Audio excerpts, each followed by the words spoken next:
காவியும் நீரும் கையில் தரித்திரம்பும் ஆவி குடிபோன வடிவம் கொண்டு ஒருத்தி வந்திருக்கிறாள் உண்மை சந்திக்க என்ற உமது மன்னனிடம் சென்று சொல்லுங்கள். உடனே சொல்லுங்கள். சொல்ல மாட்டீர்களா? பிறகுங்கள்.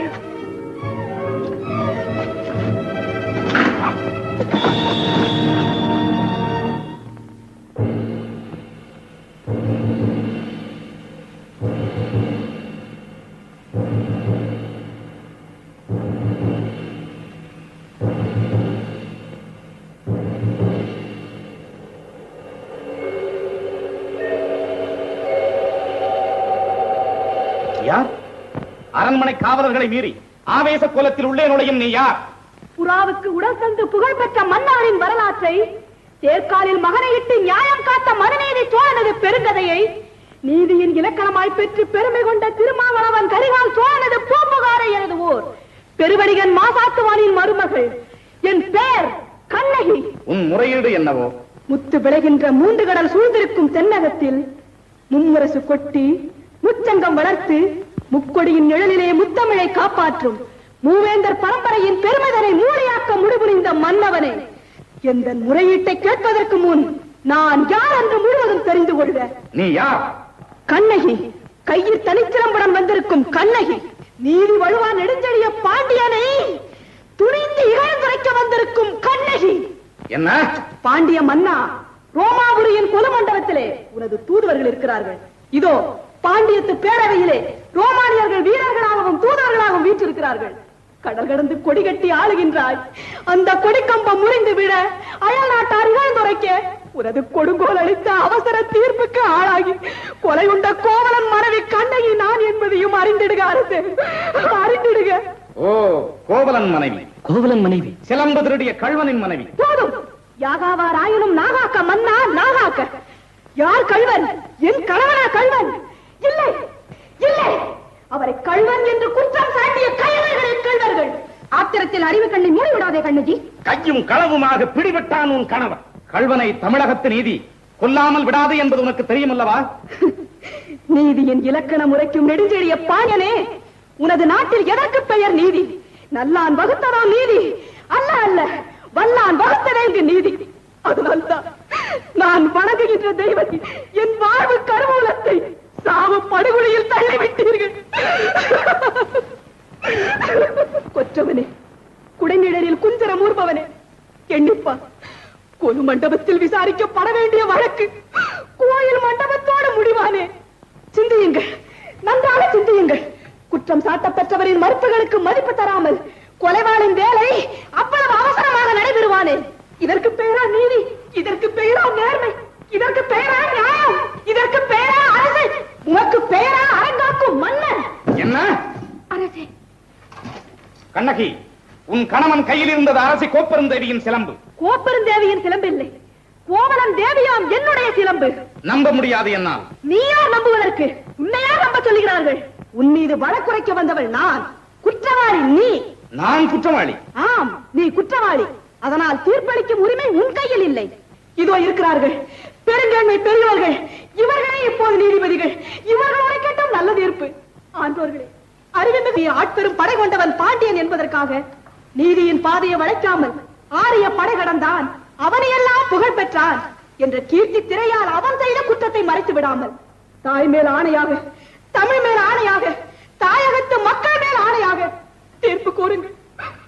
நல்ல தீர்ப்பு கூறுங்கள். கோப்பெருந்தேவியின் சிலம்பை கோவலன் திருடினார் என்பது குற்றச்சாட்டு. அதற்காக மரண தண்டனை. அது ஆராயாமல் அளித்த தீர்ப்பு. அதற்கு மன்னன் பொறுப்பு. இது என் வழக்கு. வழக்குக்கு என்னம்மா ஆதாரம்?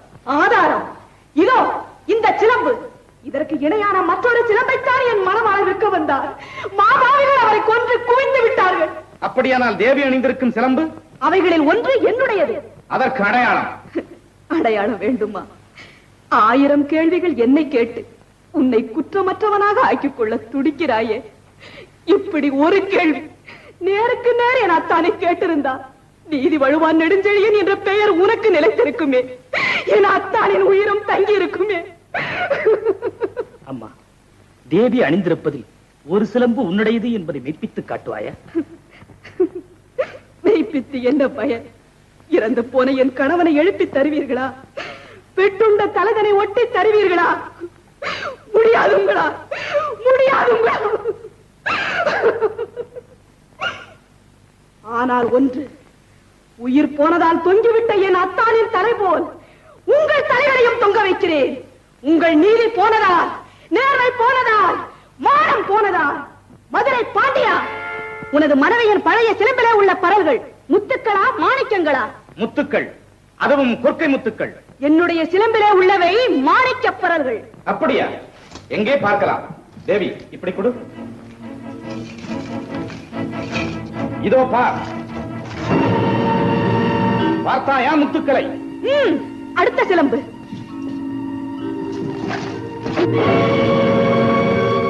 மாணிக்கங்கள்.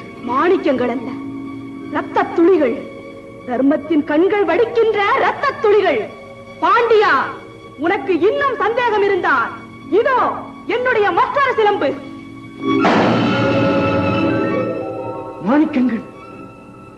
அமைச்சர்களே, அறங்கூறும் சான்றோர்களே, இதற்கு என்ன பதில்? தலை தொங்கி விட்டதா? நீரை கவிழ்ந்து விட்டதா? வாய் அழைத்து விட்டதா? நெடுஞ்செழிய பாண்டியனின் அறம், மரம், திறன் அத்தனையும் மண்ணோடு மண்ணாக கலந்து விட்டதா? ஐயோ, ஏன் இந்த வாட்டம்? தமிழகம் சிரிக்கிறது பாண்டியா, நீ தலை உடைந்து நிற்பதை பார்த்து. தமிழ்நாட்டு மறைநூல் திருக்குறள் கேலி பேசுகிறது பாண்டியா, உன் நீதி வளைந்த செய்தி கேட்டு. ஆனை சேனை ஆயிரம் எதிர்த்து வந்தாலும் அண்ணாந்த தலைகுனியாமல் படை நடத்தும் உனது வீரம் எங்கே? கம்பீரம் எங்கே? வெற்றி திருப்பார்வை எங்கே? எங்கே? எங்கே? எங்கே? மன்னா, மாசு படரவும் மாநிலம் இகழவும் நீதி வழங்கிய உனக்கு செங்கோல் எதற்காக? மாபாதகம் புரிந்த உனக்கு மணிமுடி எதற்காக? தேவையில்லை. வேந்தர் குலத்துக்கு இழிவு கற்பிக்க வந்த உனக்கு வெண்கொற்ற கூட எதற்காக? தேவையில்லை.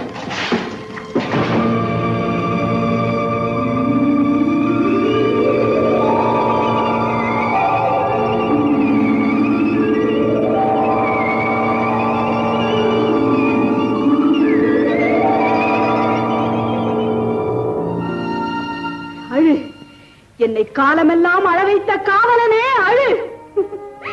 என் காதலனை, என் கண்ணாளனை, கண்ணிறைந்த மணவாளனை துடிக்க துடிக்க கொன்றுவிட்ட பாவி அழு, அழு, நன்றாக அழு.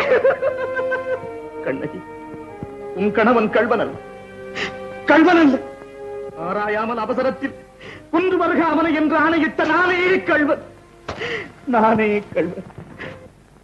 தமிழே, தாயகமே, என் தாயே, என்னை மன்னித்து விடு அம்மா, என்னை மன்னித்து விடு.